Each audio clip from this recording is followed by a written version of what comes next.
The first blow wasn't a punch. It was a hand too big, too heavy, too certain, dropping onto the back of the stranger's head, like the universe itself had decided. She was property. Metal claws pressed into the coarse fibers of her dark, rope-braided hair. Her face dipped toward the tray. Synthetic grain skipped inside its compartments. Rattling like teeth across the mess deck, sound died, not silence like peace. Silence like a crowd leaning forward. A reptilian sergeant stood over her. 7 feet of swamp-scaled muscle, throat sacks flexing with restrained contempt. On his wrist, an ID band blinked in dull amber. Crackseg, unit. Fang-line soft breathers eat in the auxiliary. Bay, he rumbled. His voice carried that grinding undertone common to his kind, like rocks arguing in a riverbed. This table feeds fighters. You don't belong. The stranger didn't flinch, didn't blink. She kept her eyes on the whole menu above the serving counter as if it was the only thing in the room that mattered. Bright icons cycled through meals with cheerful negligence. Her armor was standard Coalition infantry grey, no insignia, no stripes, no badges, clean, anonymous, like a ghost that had learned to wear metal. I read the posted access directive, she said. Calm enough to be insulting. Open service is active until 1400. Current station time, 1347. Crackseg leaned closer. His snout hovered inches from her temple. She could smell the iron-rich paste his species favored. The air around him tasted like old blood and entitlement. Directives are for paper pushers, he hissed. Reality belongs to those who bleed. Behind him, at a table full of scaled soldiers, tails curled and eyes gleamed. A few already looked amused, like they'd ordered entertainment with their meal. Crackseg gestured at them without turning away. My line broke the raiders at Black Spine Ridge. My line held the gates at Waspfall while soft breathers watched. From polished command pods, his claws tightened on her shoulder plate, dimpling the padding. We earn our meals. You wander here smelling of recycled hallway air. Only then did the stranger turn her head. Her eyes were a bright, unnerving green, steady like frozen water. The kind of eyes you didn't forget once you'd seen them in a briefing or across a battlefield. I wasn't aware hunger required a suffering receipt, she said. Should I submit proof to the kitchen? A ripple moved through the room. Not laughter yet. Anticipation. Crackseg's jaw opened slightly. Triangular teeth showing. Among his kind. It wasn't a grin. It was a warning. You mock me. In front of my pack. I'm correcting you, she replied. You're confusing tradition with authority. His claws dug in again. Harder. Several soldiers shifted in their seats. A few at the edges began to rise, sensing blood in the air the way predators sense. Range, you have 10 seconds, Crackseg said, louder now, performing for the room. 10 to leave, or my soldiers escort you out. At the far side of the mess deck, near the recycling ports, a junior corporal, small, sharp-eyed, and very suddenly terrified, froze mid-dash bite. The corporal's tag read, Kite 12, admin track. Temporary Kite 12 had spent orientation doing what anxious people do best. Memorizing details to survive. Faces, badges, command trees. Who could ruin your life with a single signature? The stranger's face was wrong for this deck. Too composed, too familiar. Kite 12 slid a palm under the table and pulled up a personnel archive on a small handheld. Thumb flicking, heart sprinting. A bunkmate, an insectoid with antennae that twitched like nervous punctuation, leaned in. "What are you looking for?" The insectoid clicked. Kite 12 didn't answer, didn't breathe. He found the file. A formal image bloomed on the screen. A figure in white dress uniform, standing beside the Coalition Council chair under bright ceremonial lights. On the collar, 3-star sigils. The caption read, "Flag Warden Sable assumes Frontier Command Brink Sector Kite 12. Looked at the image, looked at the stranger, looked again. His stomach turned into cold air. "Oh no," he whispered. The insectoid's mandibles clicked twice its species version of a gasp. "That is the incoming Flag Warden." Kite 12's mouth went dry. Craxeg has his claws on a Flag Warden's head. He stood so fast his chair shrieked against the deck. "I need an officer," he muttered. "Any officer, preferably one with enough rank to survive what's coming. Nearest command station is 3 decks. I don't have 3 decks." The insectoid's antennae curled. "Emergency channel is forbidden unless life is threatened." Kite 12 stared at the countdown across the room. Craxeg holding court. The stranger unmoving. "Trust me," Kite 12 said. "A life is about to be threatened." He thumbed the emergency beacon. 3, Craxeg announced. The stranger took a bite of pale green synth vegetable like she had all the time in existence. Not good, too watery. The flavor algorithm hadn't learned shame. She noted it anyway, mentally, like a person who lived. "Buy lists, too." Craxeg's hand lifted, preparing to clamp down again. 1. The stranger rose. Not fast, not aggressive, just efficient. The movement alone forced Craxeg to take a half-step back. And in that half-step, his dominance slipped just a fraction. "Sergeant," she said, voice low enough to be private even in a hush. "One chance. Reconsider." For Craxeg, in front of his pack, those words were a slap. His tail lashed. "No longer pretending discipline. You dare." "I advise," she corrected. "Different thing." He snapped his head toward his soldiers. "Myrick, Dover, escort the soft breather out. If she resists, Brig." To scaled non-com stood, young and eager. The kind who still believed consequences. Were stories told to other people. They approached with heavy confidence. The stranger didn't move. She watched them the way a scientist watches predators test a fence. "You should stop them," she told Craxeg.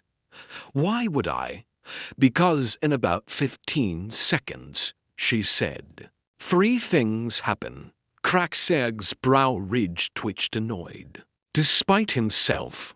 First, the emergency ping reaches command. Second, Duty Watch checks this mess deck feed. Third, they recognize me. Craxeg's throat sacs inflated slightly, an involuntary tell. The stranger continued, calm as a blade. "By the time your soldiers reach me, you will have a recorded assault on the incoming Flag Warden. Recorded, time-stamped, archived, unerasable." Craxeg's eyes narrowed. "Flag Warden he repeated, like the words tasted wrong. The stranger reached into her armor pocket and placed 3-star sigils on the table. The metal caught the overhead light with the quiet confidence of something earned the hard way. The mess deck didn't just go silent. It locked. Merrick and Dover halted mid-stride like someone had yanked their spines. Cracksegg's scales shifted from dark anger to sickly pale. "I removed them," the stranger said, "because I wanted to see the station the way enlisted see it. Corridors, food, behavior, truth." She tapped the nearest star sigil. "Each represents a decade of service." Cracksegg swallowed. His jaw closed slowly. "You mentioned Black Spine Ridge," she said. "The one where soft breathers watched." She leaned closer, green eyes steady. "I was in the drop sleds. 41 days groundside. We went into 100. We crawled out 58. Ask your archive if you like." Cracksegg looked like a predator realizing the prey had teeth and paperwork. He started. That's when the mess deck doors blew open. A cluster of officers poured in, a commander with hard eyes, a senior chief with silver insignia, security detail behind them, and trying desperately to become furniture was Kite-12. The commander scanned the room, instantly clocked the 3-star sigils, the pale-scaled sergeant, the frozen soldiers, flag warden on deck. The commander snapped. Every species moved at once.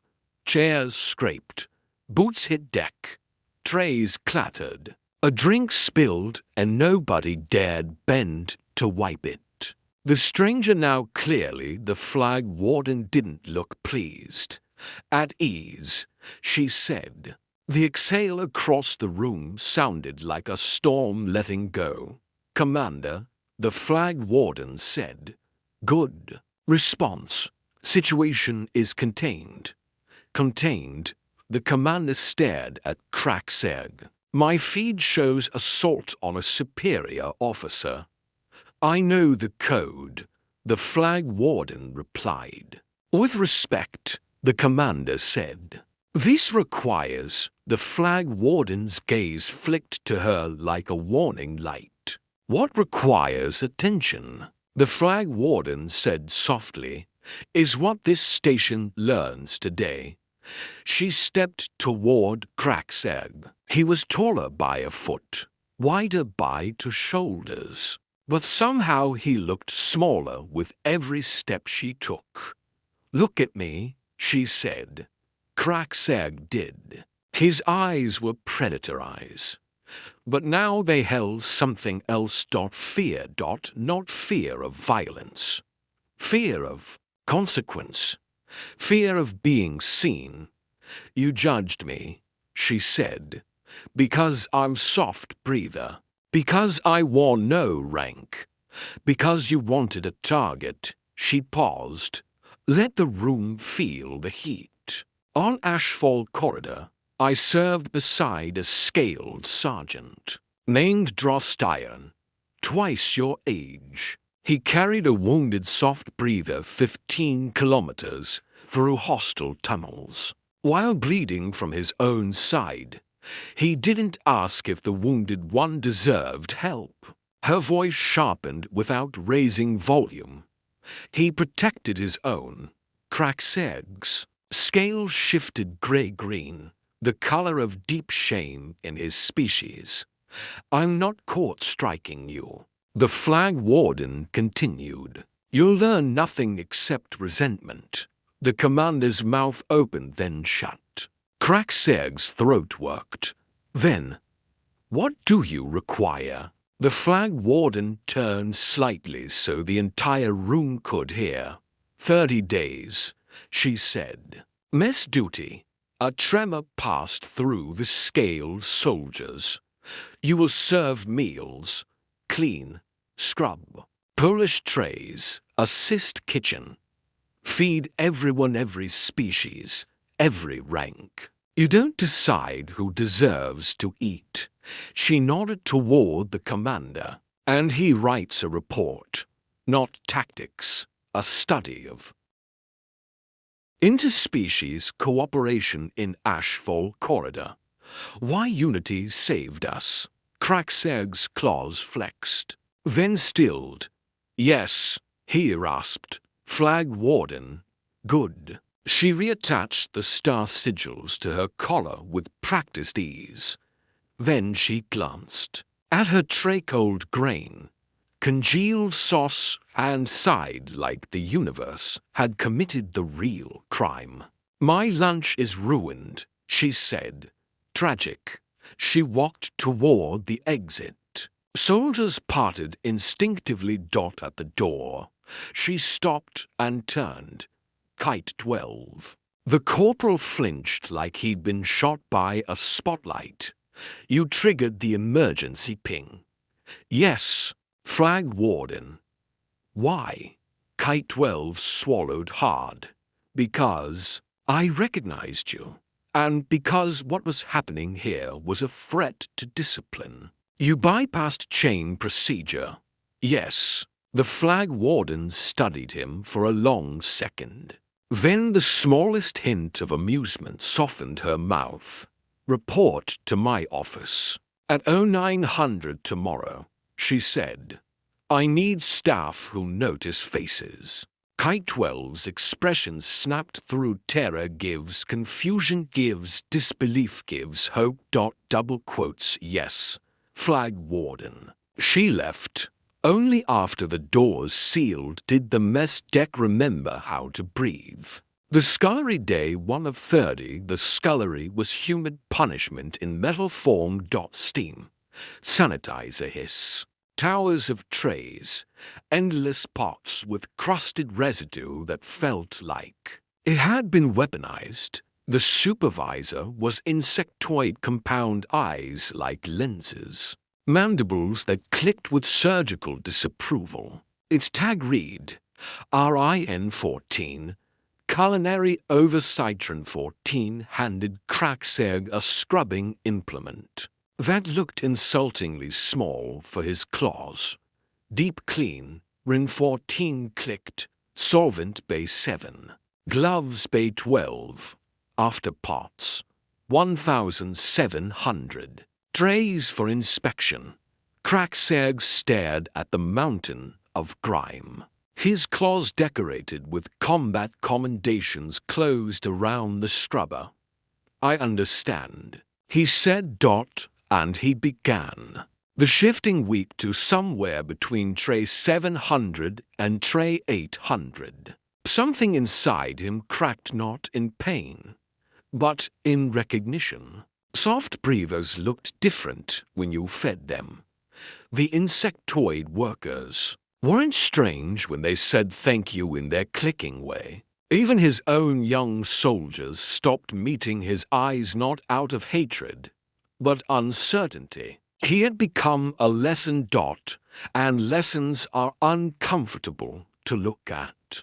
The blue slime incident, week 3, the kitchen alarms screamed red. A central synthesizer spat blue gel instead of protein. The display panels flashed warnings in 3 languages. Panic. Spread fast because panic always does when 12,000 mouths are waiting. A 4-armed cook, bronze-eyed, fast-moving, shouted over the chaos. Its tag read, Quill for purpur, chief cook, crystal matrix fracture, quill for snapped. Need replacement core from storage deck 17. Cargo lift is down. Manual stairs are locked by security protocol. Backup synth can't handle the load. Crackserg set down his mop. We're on deck 17. Quill for blinked. Storage 94 gamma. But security seals require command authorization. Crackseg looked toward the maintenance shaft hatch he'd noticed months ago back, when his brain mapped stations for infiltration, not kitchens. What if someone carries the core through the maintenance shafts? Quilfor made a sound halfway, between laugh and disbelief. Those shafts barely fit a soft breather. Crackseg's claws flexed. I didn't say I'd fit comfortably. He opened the hatch and slid in. Metal scraped his scales. Claustrophobia hit like a fist. His instincts screamed to back out. He kept going anyway. 20 minutes later, sweating and bleeding from minor cuts, he reached Deck 17, Storage 94 Gamma. Security panel locked. He stared at the seal, then thumbed his communicator knot. To his pack, not to his old pride. To the flag warden. He routed through maintenance emergency frequency and waited for the rebuke. The channel clicked. "This is Flag Warden Sable. I apologize," Crackseg said, voice steady with effort. "I'm routing through emergency frequency. Kitchen synthesizer failure.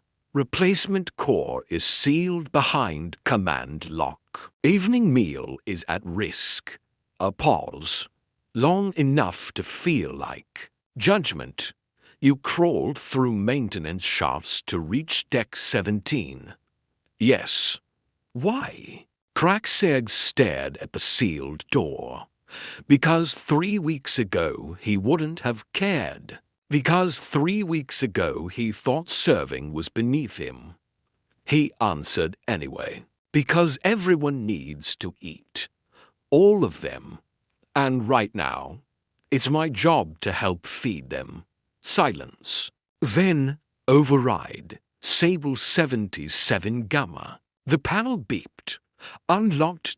Crackseg pulled the glowing core free like it was a heart. "I have it," he said. "Well done," the flag warden replied. The channel closed. He carried the core back through the shafts slower than before, protecting it with his arms like it mattered more than comfort. Because it did. Dinner was served on time.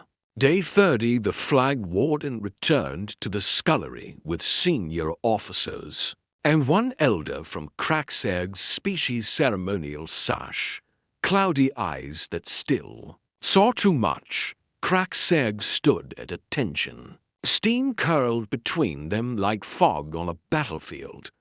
"At ease," the flag warden said. "I read your report," she continued. "The one on Ashfall Corridor." Crackseg waited, chest tight. "It's being added to training curriculum," she said. His claws twitched almost disbelief. "You wrote about mixed squads," she said. "How species stopped being the point. How comradeship replaced ego." She stepped closer. "That was the lesson." The elder moved forward, slow and deliberate, from a pouch. It drew a battered coin, ancient metal, worn edges, a warrior emblem. On one side, "This belonged to Drost Iron," the elder said in formal cadence. "Recovered after his death." Crackseg's claws trembled as he accepted it. "I don't deserve it," he rasped. "No," the flag warden said, blunt and honest. "Not yet." She tilted her head toward him. "But when you feel the urge to measure worth by species, hold it. Ask if your choices honor what that warrior gave." Crackseg closed his claws around the coin. Shame washed through him, yet something warmer rose under it. "Gratitude. Double quotes. Yes," he said. "I will." The flag warden turned to leave. At the doorway, she paused. "One more thing, Sergeant." He straightened. "The next time someone in unmarked armor enters a mess deck," she said, almost casual. Consider they may have earned their meal. A faint smile touched her mouth. And remember, she added, you never know who's watching. She walked out. Steam hissed. Pots clanged. The scullery returned to work. Praxeag slid the coin into his pocket beside his own tags. Then he picked up the scrubber again. Not because he had to, because somewhere along the way, he'd learned what real strength looked like. It looked like service.